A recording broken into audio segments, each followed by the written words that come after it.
Hello, it is Nick. Welcome back to my channel if you've been here before, and welcome in if you are new. Thank you so much for joining me today. So this is going to be part 3 of a 3-part series that I'm doing titled The Exploitation of George Floyd. Now, in part 1, I touched on some of the statistics regarding police brutality in the United States of America, from demographics of people who are victims to demographics of the police officers. Then in part 2, I explained some of the events and a timeline that led up to the George Floyd incident, and then some of the things that were happening during the uprising and uproar regarding his death in the United States, whether it was the outrage online or the outrage in the streets of America. So in this part, I want to expose some of the people who have played an intricate part of not only stoking the flames online and out in the streets, but also the people who may have been part of the orchestration of the uproar in the world, which could be blamed on the media, could be blamed on influencers, celebrities, athletes, politicians, even ordinary people who look up to those type of people.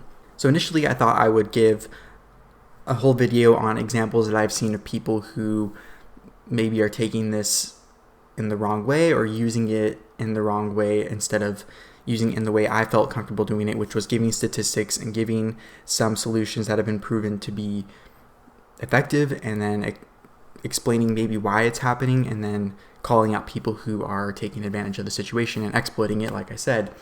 But I thought in this video I would do something else first, because I think it's going to be more powerful to you, and will actually be, I think, more effective, because I follow certain people and I know not everyone follows the same people. So I figured I would come up with 5 questions that you can ask yourself when you are reevaluating or evaluating your social following, to be able to determine if someone you are following or someone you look up to or admire is actually what I would call a social justice fraud.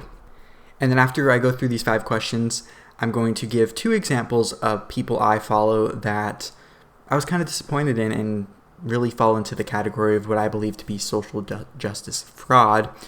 And what I want you to do is to use these 5 questions, and I'm sure you won't even need to go to their profile to figure it out, because if it's someone you follow for a long time and you know them very well, you probably know what they post recently, and I'm pretty sure be really easy to determine if these people are legitimately concerned about the issues that have been brought up recently in the world, or they're just using it to their advantage, or using it as a way to not get the mob or angry people who are looking for reasons to hate people or to expose people or whatever, or cancel them, just to appease those people so they don't ruin their career. So let's get into the 5 questions that I think you should ask yourself when you're reviewing social media or influencers or influential people around the world, to see if their true motives are what you think they are, or what they tell you they think that they are. So question number 1 that I thought of was, did they post real statistics regarding said issue, in this case police brutality, and have they proposed real solutions to the problem?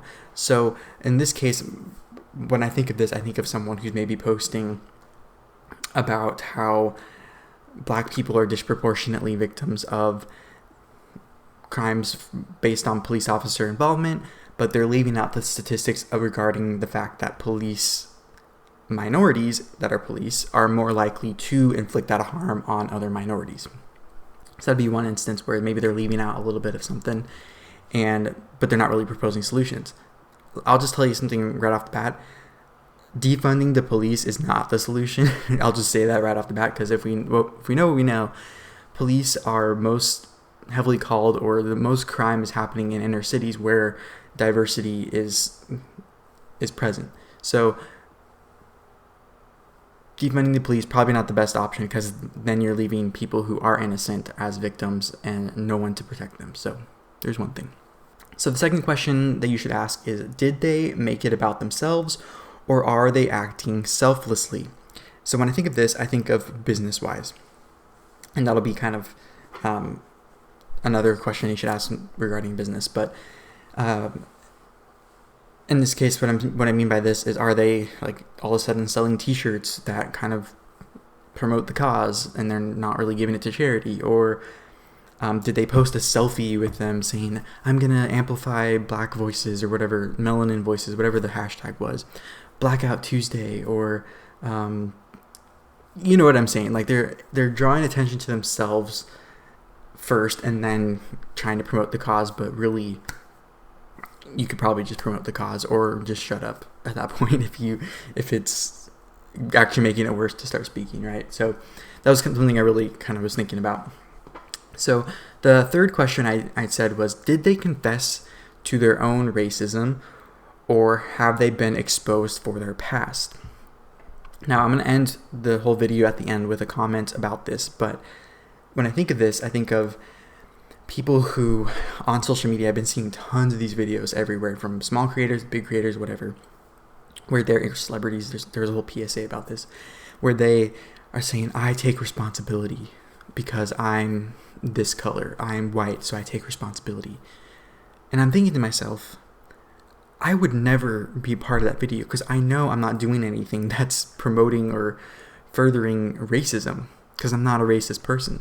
I like to talk the truth. I like to talk statistics. I like to talk stereotypes and kind of understanding them and maybe understanding why they're wrong, and think of examples of people who break the stereotypes. But to just confess your own racism for things you've never done racist-wise, or for any racism you've had, I think it's just foolish and makes yourself look really stupid.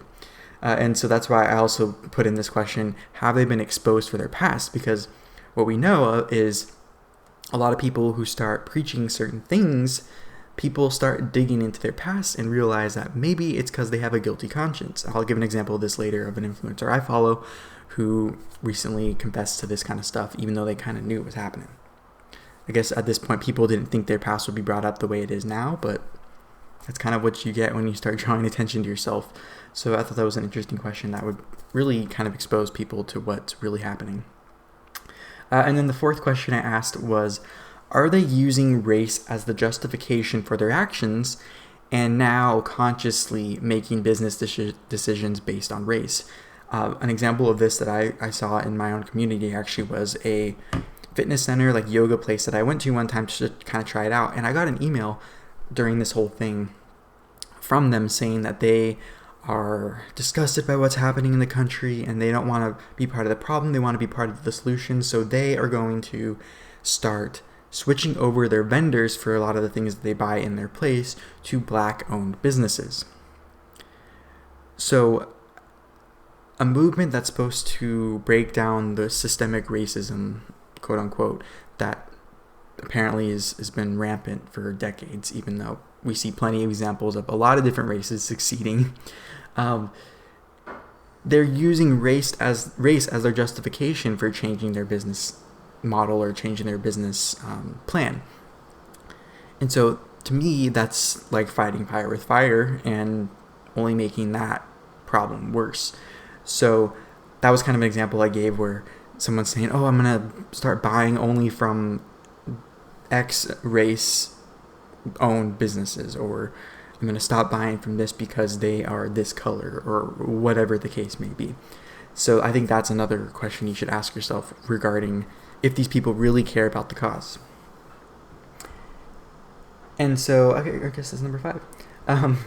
And so based on these answers that maybe you have, you will be able to tell if they are either part of the solution or they have basically hijacked this death and are basically being puppets of the people orchestrating this to sow division in our country, and are just trying to appease this mob mentality, or these people who are trying to attack these businesses that aren't giving into this really dumb, in my opinion, movement of fighting racism with racism. So a couple things before I end here. I wanted to give 2 examples of people I follow online. These happen to be 2 people I watch on YouTube who fall into these categories that I was disappointed in and probably won't really continue watching their content. One of them is probably one of the most well-known YouTubers probably in history, was a very early pioneer in the digital space, and as a result of what's happened recently, has decided to step away from social media altogether. Now, I don't know if it's because they feel really guilty about what has been exposed or what they've done, or they from what I know from this person, they have mentioned a couple times over the years that one day they just want to get up and leave and just kind of retire because they've been really successful, so they can. And that person is Jenna Marbles. And so she has recently deleted that video where she kind of exposed herself and apologized or whatever, and hasn't really posted since. In that video, she brought up old videos of her that were still live on her channel and talked about her imitating black artists like Nicki Minaj. She a lot of times did stereotype type videos when those were popular on YouTube, and of course now they're being labeled as insensitive or whatever. Now, mind you, before she did that video, only a few weeks before, she was really upset and really mad about what was happening in the world, and was very adamant in support of Black Lives Matter on her podcast channel with her boyfriend Julian, who is still posting online. They linked to funds to bail out these protesters, and I actually took it upon myself to comment on that video saying, be careful on who you donate to, because you don't know that all these protesters are actually protesters. So you don't want to put yourself in a position where you are donating to funds that are actually bailing out people who want to destruct property and want to tear us apart and tear our country apart. Because at the end of the day, those people could be charged with domestic terrorism, and if you're finding a domestic terrorist, not a good situation to be in. So it's interesting that she was the one screaming the loudest about I'm so upset with the racial things, blah, blah, blah. We're sick of being inside. We're sick of all of these people being killed in the streets, blah, blah, blah.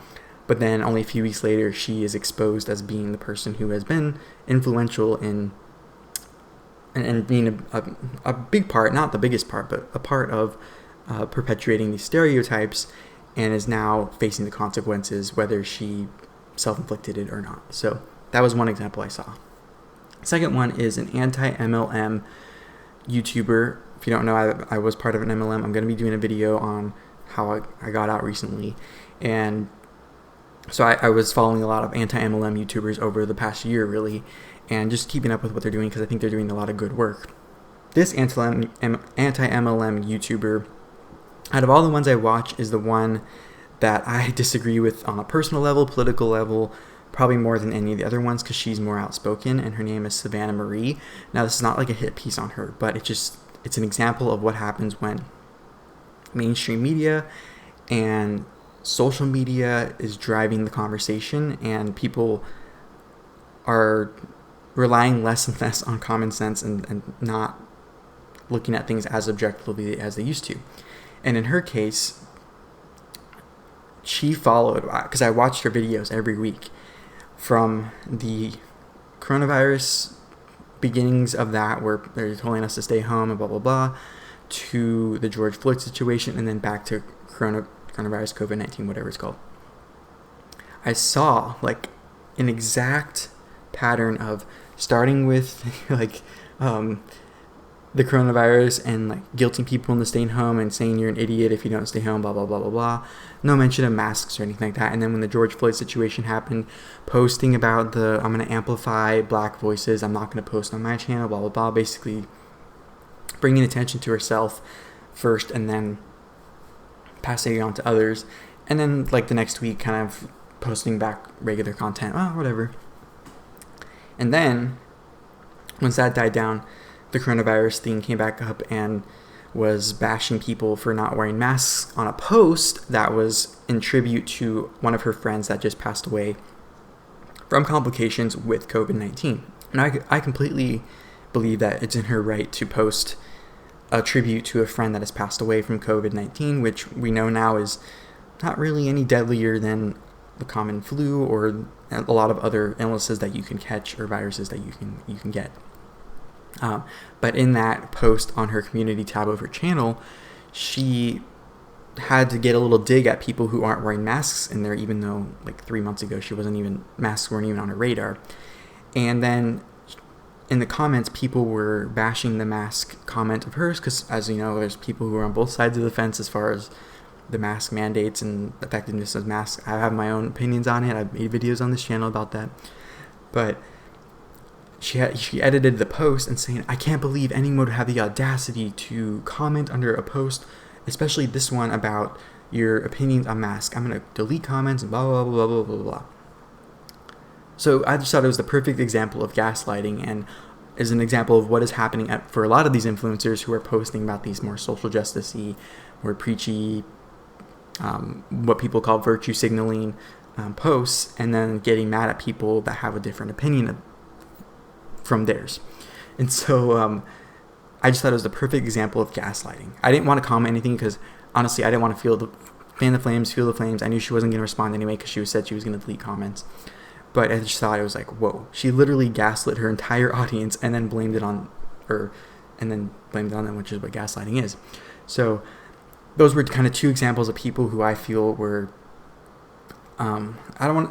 social justice frauds in my opinion, that I follow and kind of left an icky feeling in my mouth. And when I see their videos now, I don't really click on them anymore. So let me know if you go revisit some of your people that you follow on social media or know in general, and let me know what you find. If you answer these questions, are they as honest, truthful, well-meaning, caring as you thought they were if they are doing these things? So I want to leave you with one final thought, which is usually the ones screaming the loudest or preaching the most have the most to hide and usually care the least.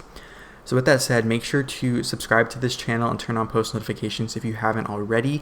I would love to see you here even more. Head to the comments. Let me know what you think. If you find whatever you find, if someone you thought you liked more now you don't like as much because of these revelations, and make sure to give this video a thumbs up so more people see it, so we can grow our community here and be warriors for truth and making common sense common again. I think that's gonna be my new slogan because it seems to be we've lost our way regarding that. So thank you so much, and I will talk to you guys in the next video. Bye-bye.